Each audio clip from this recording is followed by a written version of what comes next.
Hello tout le monde, je suis très contente aujourd'hui de vous retrouver pour cette nouvelle vidéo. Donc déjà avant de la commencer, j'ai quelques petits points à faire d'emblée. Donc le premier point concerne mon programme Be Beauty. Donc vous avez pu le constater, pour les membres du programme, nous avons entamé un nouveau chapitre qui est celui de comment avoir une belle peau. La première partie a donc été publiée au début du week-end dernier. La seconde partie sera très bientôt disponible. Donc elle sera consacrée à la stratégie alimentaire visant à avoir une belle peau. Donc vous aurez quelques petites recettes éventuellement et quelques stratégies alimentaires pour pouvoir favoriser une belle peau, quand bien même vous adorez certains aliments. Et la troisième partie consistera bien entendu à vous guider dans le choix de vos produits cosmétiques. Et c'est d'ailleurs à ce moment-là que sera donc diffusé le journal de bord.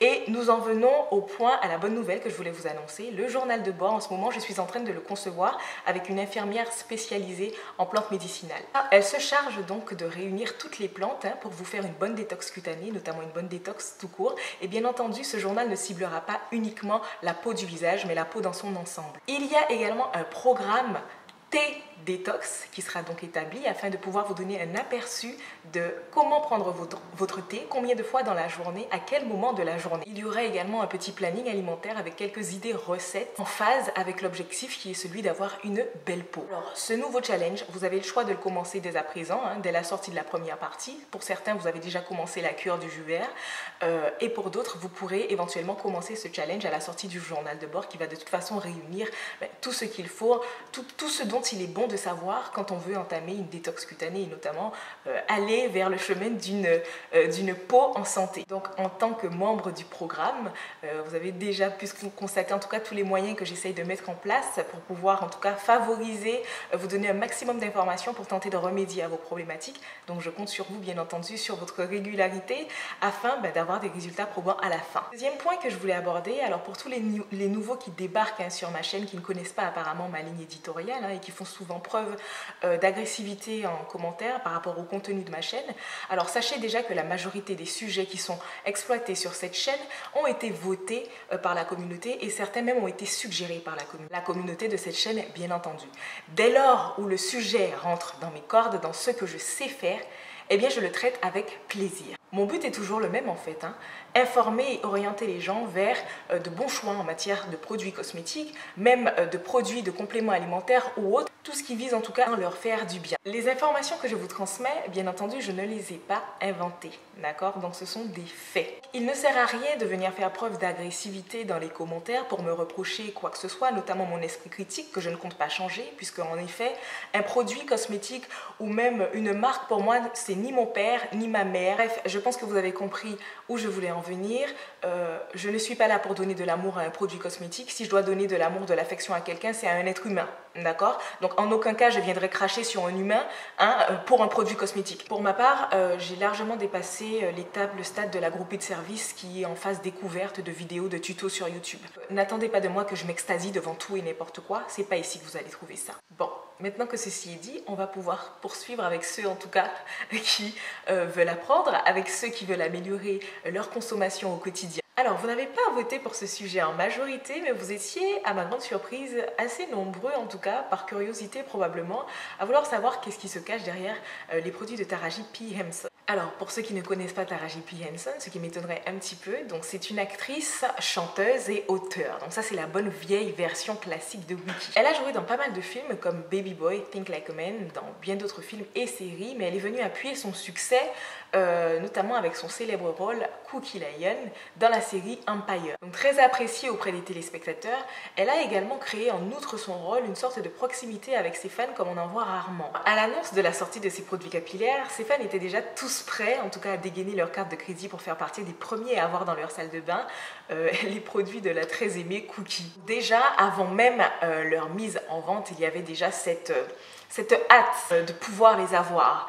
Et on va dire que la stratégie marketing qui a d'ailleurs été mise en place afin de pouvoir avoir un impact d'emblée n'a pas arrangé les choses. Premièrement, le nom de la marque qui est le nom d'une célébrité qui a joué dans une série très aimée aux États-Unis. Un des produits a même le nom du fameux personnage Cookie, donc encore plus pour susciter de l'engouement autour de cette marque. D'ailleurs, le fameux produit a une fonctionnalité, si je peux dire ça comme ça, très convoitée par les femmes, à savoir définir les boucles. Bref, en outre ça, elle débarque avec son histoire avec les cheveux, en racontant qu'en fait, elle a toujours aimé coiffer et qu'elle trouvait dommage qu'il n'y avait pas suffisamment de produits destinés aux femmes ayant des cheveux naturels. C'est aussi de là qu'est partie son intention d'avoir sa propre gamme de produits cosmétiques. On a aussi la couleur du packaging, donc ce sont des couleurs qui sont assez vives, la notoriété de Taraji, donc tout ce petit cocktail en tout cas, qui vise à susciter l'intérêt, l'engouement et l'envie d'acheter les produits dès leur sortie. Et d'ailleurs, ça n'a pas loupé. Et autant vous dire que s'ils étaient disponibles sur Amazon, en Europe, ils auraient subi le même sort. Et bien entendu, les influenceurs présents en tout cas sur la sphère YouTube ou même sur les réseaux sociaux ne se sont pas fait prier afin de pouvoir tester les produits et de s'empresser de faire une revue à leurs abonnés. Je me suis moi-même précipitée afin de pouvoir aller regarder ces revues en question. Et là, ma mâchoire en est tombée. Quelle ne fut pas ma désagréable surprise de constater que la majorité des revues qui parlaient des produits de Taraji P. Henson étaient négatives. Première chose qui m'a frappée, c'est la radicalité dont eu certains envers les produits de Taraji P. Henson. C'est-à-dire qu'elles étaient très radicales pour dire que les produits étaient juste horribles. Certains youtubeurs se sont même plaints de perte de cheveux secs, d'un vrai désastre capillaire dû à l'utilisation de ces produits. On a pu voir également des réactions en commentaire de personnes qui lui reprochaient d'avoir tout simplement posé son nom sur un packaging afin de pouvoir susciter des ventes, mais en rien il y a eu un réel travail derrière sur les produits cosmétiques. Et là je me suis dit c'est pas possible. Qu'est-ce qui se passe avec les produits de Taraji P. Henson? Et de plus, du fait de sa notoriété, de sa cote de popularité, je ne m'attendais pas à ce qu'il y ait autant de retours négatifs. Je m'attendais même à ce que les angles soient arrondis, même si en effet les produits ne sont pas super top, mais je ne m'attendais pas à une telle brutalité. Et bien entendu, j'ai décidé d'aller voir de moi-même de quoi sont composés ces fameux produits. Je me suis donc rendue sur le site officiel de la marque, à savoir THP by Taraji P. Henson. Et la première chose qui m'a interpellée, c'est qu'il y avait déjà pas mal de gammes de produits de sortie. Je crois qu'en tout et pour tout, il y a 18 produits de disponibles. Les packagings sont assez élégants, ils ont des noms assez particuliers. We Love, Toast Cookie, Mother Health, enfin voilà, des noms assez accrocheurs on va dire, et avec un packaging plutôt sophistiqué. Le best-seller de la marque est notamment le cleanser avec l'embout à 3 têtes, si on peut dire ça comme ça, qui est destiné en fait à nettoyer le cuir chevelu. Elle a d'ailleurs précisé, Taraji P. Henson, que l'idée lui est venue de faire ce fameux produit puisqu'elle détestait vraiment l'odeur de moisissure qui se dégageait en dessous des perruques ou notamment des tissages. Alors déjà j'ai trouvé ça très astucieux d'intégrer directement à un shampoing des embouts dédiés à nettoyer le cuir chevelu puisque c'est la première zone en effet que l'on vient décrasser quand on vient faire un shampoing. Autre produit phare, c'est le fameux Thought Cookie qui est destiné lui à définir les boucles. Alors des boucles qui sont très convoitées en tout cas aux États-Unis, un petit peu partout d'ailleurs. L'idée est de définir les boucles naturelles des cheveux, qu'elles soient smooth, qu'elles soient hydratées, brillantes et surtout qu'elles aient non seulement du volume mais aussi du mouvement. Mais là pour le moment nous ne sommes que sur l'aspect esthétique des produits puisque pour pouvoir justifier autant de réactions négatives, moi c'est à la composition que je m'intéresse. Et là j'ai tout de suite compris. Rassurez-vous, je ne vais même pas vous faire l'étalage de la composition des 18 produits parce qu'on y passerait la nuit, j'ai envie de dire, et encore, puisque au vu de la formule très simpliste, j'ai envie de vous dire, ça risque d'aller très vite au final. Bref, mais s'il y a une chose que j'ai constatée, c'est que les 5 premiers ingrédients pour quasiment tous les produits sont les mêmes, à savoir de l'eau, de la glycérine, du polysorbate, du cétylalcool pour certains, parfois un petit peu d'eau de witch hazel, et ça s'arrête là. Le reste des actifs, figurez-vous, à savoir tout ce qui est les huiles ou encore même les protéines, puisqu'il y a un traitement protéiné, se trouve derrière le phénoxyéthanol qui lui est réglementé à 0,1%. Donc autant vous dire que les produits contiennent des gouttes d'actifs qui sont clairement loin d'être assez conséquents pour pouvoir apporter quel que soit le bénéfice aux cheveux en termes de, par exemple, de protéines, comme certains produits le promettent, ou encore de vertus particulières. Le Master Cleanser, qui est le best-seller de la marque, a pour composition de l'eau, du polysorbate en deuxième position, de l'eau de witch hazel, de la cocamidopropyl bétaïne qui est un tensioactif plutôt doux en soi, de la glycérine et du parfum. Donc ça, ce sont les 5 premiers ingrédients du Master Cleanser. Et la suite de l'histoire, malheureusement, on la connaît. À savoir que le reste des ingrédients, ce sont des ingrédients d'origine pétrochimique, certains sont allergisants. Donc il y a 2 actifs comme la titrie par exemple, ou encore de la mamélis qui se trouve en fin de compo. On va prendre un autre best-seller de la marque qui est un des produits favoris de Taraji P. Henson, puisque celui-ci c'est un masque pour le cuir chevelu, pour l'assainir, selon ses dires. Puisqu'encore une fois, elle est assez pointilleuse là-dessus, qui veut dire qu'elle est très sur le fait de se laver le cuir chevelu pour vraiment que celui-ci ne pue pas ou ne sente pas la moisissure. Et là encore, dans les 5 premiers ingrédients, il n'y a quasiment pas d'actifs. On a de l'eau, du cétylalcool, du B-trimonium chloride, d'ailleurs qui est un allergisant, donc de l'isopropylpalmitate, donc on a un ingrédient pétrochimique, et de la glycérine.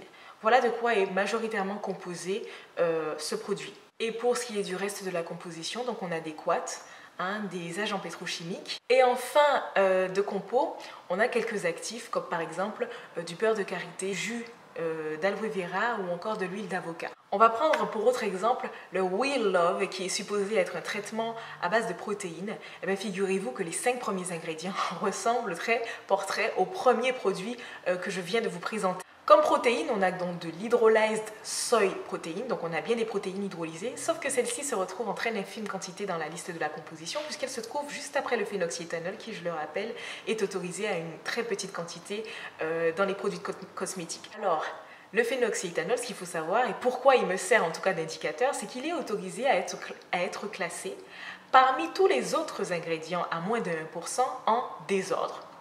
De la même manière que n'importe quel ingrédient qui serait à moins de 1% sur la liste. Et maintenant, on va donc passer au produit phare qui est le Thawed Cookie, qui est destiné en tout cas à définir les boucles. Et là, en 5 premiers ingrédients, on a le même schéma. De l'eau, du polysorbate, du phénoxyéthanol. À la différence, on a du PVP en début de liste, ce qui doit sans doute lui donner la consistance qu'il a. Et c'est le produit qui a suscité le plus de déception. D'ailleurs, une youtubeuse a donné un avis là-dessus. Elle l'a testé, elle a trouvé à l'application que les boucles étaient potables, étaient assez correctes. Et puis quelques heures après qu'elles aient séché, ces boucles étaient juste horribles. Avec des résidus, c'était sec, les cheveux étaient très shrinkés, bref, la grosse déception. Ce que j'ai tenu à savoir, c'est est-ce que ces produits sont exclusivement réservés aux personnes ayant des cheveux de type crépus ou encore bouclés? Eh bien non, les produits de Taraji P. Henson, selon elle, sont destinés à tout type de cheveux. Donc déjà, le fait de surfer un petit peu sur tous les types de tableaux comme ça, j'aime pas forcément. Ce qui est assez intéressant en tout cas à reconnaître, c'est que les marques sont très contradictoires. Quand leurs produits ne fonctionnent pas, par exemple, pour une tierce personne ou pour même pas mal de personnes, leur phrase typique, leur argument type est de dire que tout le monde n'a pas le même type de cheveux, donc d'une personne à l'autre, le produit peut être efficace et ne pas l'être pour une autre personne. Cependant, là on est dans une parfaite contradiction qui est celle que Taraji P. Henson insinue que ces produits sont faits pour tout type de cheveux. Donc, cette façon d'utiliser certains termes face aux consommateurs quand ça les arrange ne me plaît pas trop. Au bout d'un moment, il faut savoir, soit c'est pour tout type de cheveux, soit au final, c'est parce que tout le monde est différent. Je trouve assez dommage ce raccourci, on a plutôt eu l'impression qu'elle a voulu appâter un maximum de personnes, quelle que soit l'origine, quelles que soient les origines, quel que soit le type de cheveux, quand on sait très clairement que les produits cosmétiques destinés aux cheveux crépus, voire bouclés, ne peuvent pas avoir les mêmes teneurs qu'un produit destiné à un cheveu de type caucasien. D'ailleurs, bien souvent, les personnes d'origine caucasienne qui utilisent des cheveux spécifiques, spécialisés pour les cheveux de type afro ou encore curly, se plaignent souvent qu'ils sont trop gras. À l'inverse, pour les personnes par exemple qui ont des cheveux de type crépus ou encore bouclés, quand elles utilisent des produits destinés à des cheveux caucasiens, elles se plaignent du fait qu'ils ne soient pas assez consistants, assez nourrissants. Et au final, qui a utilisé en majorité les produits de Taraji P. Henson? Eh bien, ce sont les femmes aux cheveux crépus, voire bouclés. Et bien évidemment, les retombées ne sont au final pas si surprenantes que cela, puisque en effet, beaucoup de personnes se sont plaintes du fait que ces produits-là ne leur correspondent pas, étant donné leur légèreté. Et si on sait lire sa formule, On ne tombe pas dans ce genre de stratégie marketing. D'autre part, il a été reproché par les Américains et notamment par certains Français dont moi de la présence du disodium EDTA associé à des substances toxiques dans les produits de EcoStyle. C'est la même chose pour les produits de Taraji P. Henson. Ils contiennent de l'EDTA et ceux-ci sont associés à d'autres substances allergisantes. Rappelez-vous que le disodium EDTA booste, stimule, on va dire, la pénétration du produit dans la peau. Et là, pour le coup, je peux comprendre un peu la frustration des fans de Taraji P. Henson qui ont été profondément déçus par sa marque de produits cosmétiques. C'est dommage puisque si j'étais une célébrité, personnellement, je n'aurais pas cherché à ce que mon nom soit apposé sur ce genre de formule. Conclusion, c'est le genre de produit à la formule très légère.